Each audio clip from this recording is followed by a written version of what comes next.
Alright, Ronan MMA, welcome back to the channel. I am here today to make up for all of the inactivity lately. I used to be putting out about 2 videos a day. Lately, I've missed some days, and on the days that I do put out videos, it's been one with maybe a short here and there. So I'm coming at you guys with 3 videos today, and thankfully the UFC has made some major announcements. There's also some rumored fights and things like that, and then just an opinion piece I'm going to do later on. The first video I want to talk about, though, is the massive news of the 2 huge fights that were added to UFC 290, making that card, I believe, International Fight Week, absolutely phenomenal. Okay, so the first matchup I want to talk about, which has been confirmed, it is official.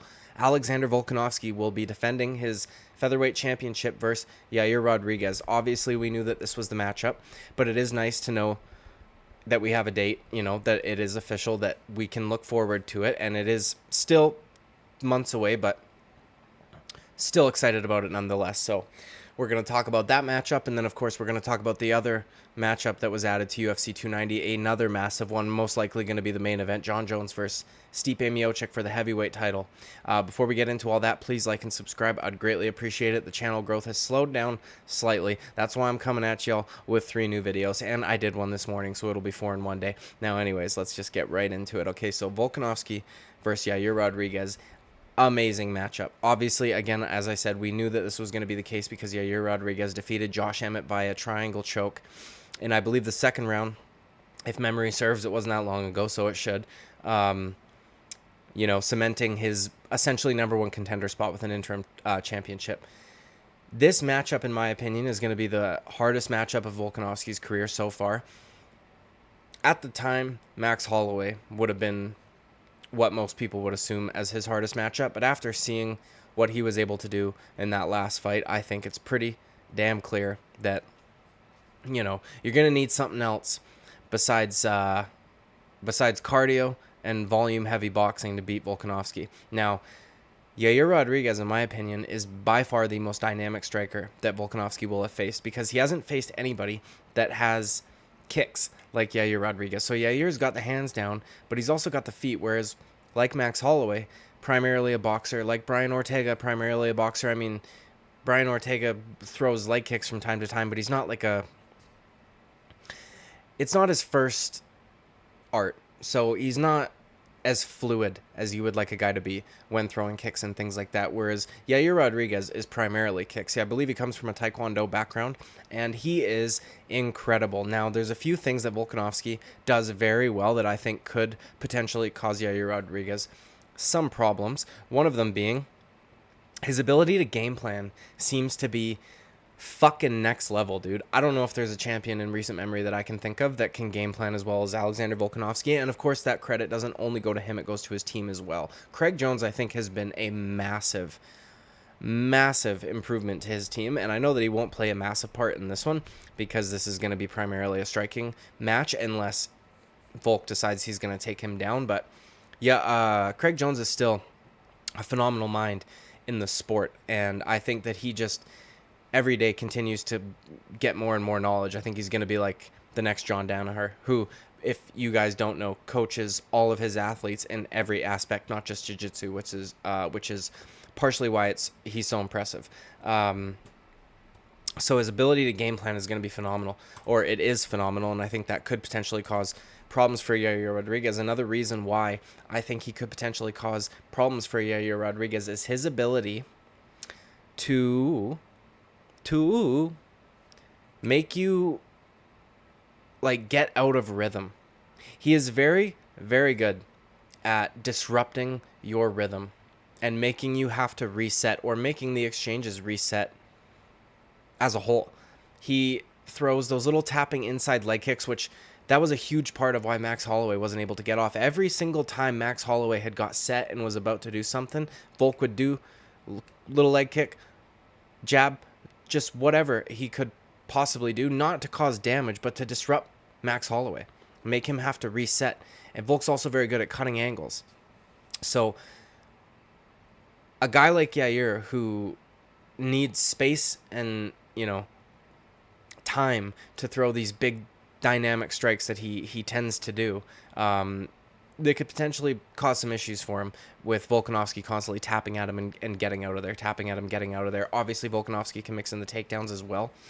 It would be, I don't know, man, going to the ground with Yair after watching how quickly he locked up that choke against Josh Emmett might seem a little risky, but we talked about Craig Jones earlier. Volkanovski's got one of the best jiu-jitsu coaches in the game, and I think he proved to all of us that his grappling is also next level, not just his striking abilities. There are a few things, though, however, that are kind of in the favor of Yair Rodriguez. One, that is that Alexander Volkanovski has never fought a dynamic striker like him. So he's not used to dealing with head kicks, which, no shade on the short kings, I'm no giant myself, but Volkanovski is a borderline midget, okay? So he's going to have to be dealing with those often, and, you know, that kind of goes into his ability to game plan. He's obviously going to fucking know that he's going to have to block head kicks, but the problem is, Yair Rodriguez has so many different techniques, and this almost goes to what I said about Volkanovski with his breaking people's rhythm and disrupting their patterns. Yair Rodriguez doesn't necessarily have a real rhyme or reason or rhythm to his striking. He kind of just fucking throws shit. And that's why he's so tricky for a lot of guys, because, you know, we just saw Corey Sandhagen with Marlon Chito Vera mix things up beautifully to the point where we know Chito's a slow starter, but I feel like he kind of froze Chito a little bit, having him, you know, what's coming next, because he's constantly throwing different shit in different orders. Yair Rodriguez kind of does the same thing, except instead of like pitter-patter shots like a 1-2 leg kick, leg kick 1-2, or, dude, my favorite thing from Corey Sandhagen, which I totally forgot about until watching his fights back recently, was the leg kick to a knee against Marlon Moraes. That shit was so pretty, okay? Yair Rodriguez doesn't have a real rhythm, but he's not necessarily throwing in combination. And I feel like that's going to be different for Volk, because Max Holloway had certain patterns that he did in the striking department. And, you know, Islam Makhachev obviously has certain patterns where he's going to do certain things to then get to a takedown and shit like that. With Yair Rodriguez, he's kind of a fucking wild man. You don't really know what he's going to do. I mean, he is a fucking wild man, dude. His nickname suits him perfectly, if we're being brutally honest. Like, you don't know when he's going to pounce. You know what I mean? He'll just fucking go out of nowhere. I mean, some of the shit he threw against Josh Emmett and actually, like, landed just literally came from out of nowhere. Josh Emmett had no fucking idea it was coming. Now, that being said, Josh Emmett, in my opinion, is nowhere near the fighter that Alexander Volkanovski is. So all of this is, you know, relevant to who Alexander Volkanovski is and who we know him to be. If I were to pick this fight right now, I would have to go with Alexander Volkanovski, only because I have to go off of something. And the guys that Volkanovski has beat and the way that he has beaten, to me, are just leagues above what Yair Rodriguez has done. I'm not throwing shade at Yair Rodriguez. He, you know, had quite a bit of time off. There was the problems with USADA and shit like that. But he's always been willing to accept fights, which was another thing. He was always, you know, him and Zabit were supposed to fight. That would have been awesome to fucking watch. Him and Max was incredible also.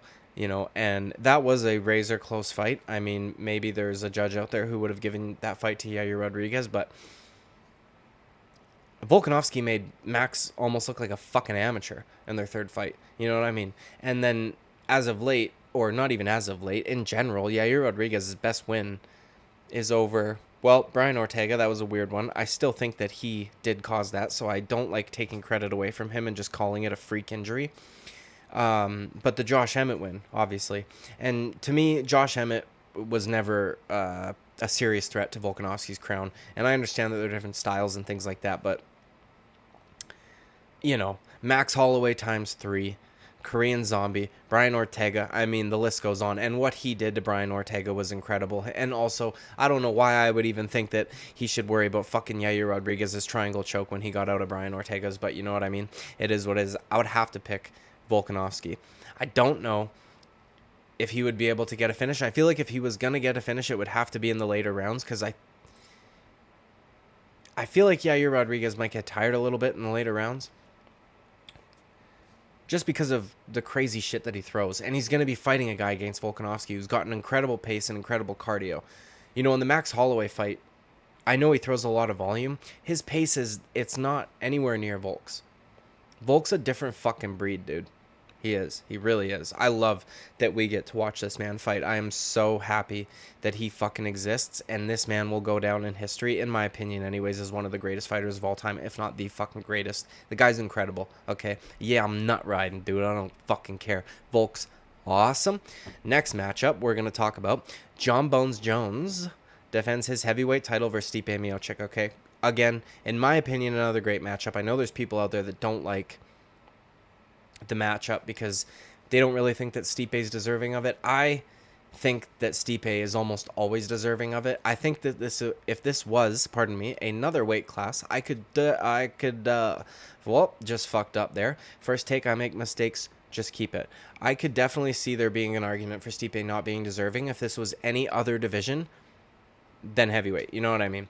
There's not a whole lot going on. There's no clear-cut number one contender. I understand Pavlovich is there. I understand fucking Sergey Spivak is there or whatever, but I said this in a video, I think Fight Week with John Jones, about how they said, because at the pre-fight press conferences today, it said Stipe was next. And I said that whether or not you like the matchup, this is the UFC star building. Because what they will do is if Stipe fights John Jones, it's, the GOAT versus heavyweight GOAT or whatever the fuck they'll market it that way. If Cyril Gane wins, then if Cyril Gane potentially beats the heavyweight GOAT, now you've made a star out of Cyril Gane and also the market in France. Then, one step further, whoever wins between Stipe and John Jones, other contenders coming up who then take the belt off of one of these two have then taken the belt off of either the GOAT or the heavyweight GOAT, and you will create a star out of that performance. Sergey Pavlovich and Sergey Spivak aren't necessarily really well-known names to hardcore fans. Obviously, they are. Curtis Blades, it also kind of has an argument, for maybe getting a title shot over Stipe, but the fight will obviously... You know what? The difference, I think, if Curtis Blades got the shot, I think that fight might be more intriguing. I think that with Stipe Miocic, though, it's going to be more entertaining. That's my opinion on it anyways, but regardless, it doesn't fucking matter. Stipe Miocic gets the fight, so let's just talk about the matchup as is, okay? I definitely think that this is going to be a test for John Jones, and I know that people are going to be like, huh? How the fuck you saying that, dude? Because it just will be, dude. It's Stipe. Like, who the fuck, besides DC, after he had a massive war with Francis... Well, and fucking Francis, I guess, just finishes Stipe. Like, Stipe ain't going to put himself in a guillotine choke. You know what I mean? We still haven't seen John Jones' power at heavyweight, but with that being said, I highly doubt it's going to be anywhere near fucking Francis Ngannou power. And Stipe Miocic, besides that fight, has like one of the best fucking chins of all time in heavyweight. And I mean, I talked about this in a video I did about Stipe. About the Stefan Struve one, and then somebody in my comments, I believe it was LeBron, thank you, sir, kindly pointed out to me and reminded me that, well, right before that, he was eye-poked by Stefan Struve, so it wasn't, and then it's not the shots that are necessarily hard, it's the one you don't see coming, so if you've got a fucked up eye because it had just been poked, you get clipped on that side, I mean, it is what it is, dude. Also, the guy's fucking 7 feet tall, and was probably on all the juice since this was in 2012, so... You know what I mean? The matchup's intriguing, regardless. Nonetheless, it just fucking is, dude. Stipe has incredible boxing. He's got decent leg kicks, but it's not his main game plan. He's primarily a boxer. He's got fantastic anti-grappling, takedown defense, right? All that shit. He's also got takedowns of his own when he needs to. He's the only other guy that Daniel Cormier has really struggled with in that department, other than John Jones. And they're pretty much the same height, both 6'4". John Jones obviously will have a reach advantage over him, not by much though. Again, like every fight we see him get into at heavyweight, that's gonna be a factor, or at least one that we perceived before the fight. You know what I mean? Cyril Gane, we talked about reach, and it didn't fucking make much difference, did it? But Stipe is gonna be close, and yeah, man. Also, I don't really care who it is. I just want the heavyweight division active. I want it to be on and popping, dude. Heavyweight is supposed to be like the big fucking marquee division. And with John Jones there now, accepting a fight and getting a fight booked only, maybe 4 months after his title win over Cyril Gane. Much better than Francis Ngannou. Even better than Stipe, honestly. And if Stipe wins, somehow, some way, we will most likely get a rematch. And potentially, we could get another fantastic heavyweight trilogy, which I know is... It's got positives and negatives, right? Because if we get tied up in a heavyweight trilogy, then all of these guys who are seemingly deserving kind of have to sit out and wait, which is kind of where, like, Curtis Blades was during the Stipe DC trilogy. But they're fun for the fans. And, again, it's just making the heavyweight active, dude. Make heavyweight great again, okay? It is what it is, dude. So, I'm excited for that fight. And also, on the same card... It's incredible. It's going to be very, very good. I cannot wait for both of these matchups. If I was going to pick, I don't know if I already said this or not. I've perhaps got short-term memory loss, but I would have to pick Jon Jones at this point. If I didn't, I would be straight ignorant, okay? Because I just would be. I mean, fucking Christ, dude. How many times can you pick against Jon Jones and him just, yeah, no, show you why you should pick him? But with that being said, I don't think this is a fucking walk in the park. I don't think it's a foregone conclusion. And I'm excited to see it either way. So yeah, man, that's the end of this video. 2 fucking fantastic fights on the same card. Amazing, dude. 2 of the greatest of all time that are active currently in the sport right now. So it's going to be a great night of fights. I cannot fucking wait for July. And thank you again. Like and subscribe. I will see you at the next video. Bye-bye. Fuck, dude, I fucked that up. I just discovered what hotkeys were, okay? So I tried to fucking, you know, stop and start record so I didn't have to click with the mouse. And I just fucked up and hit the wrong key and it didn't do shit. So, anyways, now for real, though, like and subscribe. I will see you at the next video. Bye-bye. Yo, I did it again, dude. See ya. Dude, it's just not working. Alright, well, I'm just going to do it the old school way and fucking click it off. My apologies for that. Bye-bye.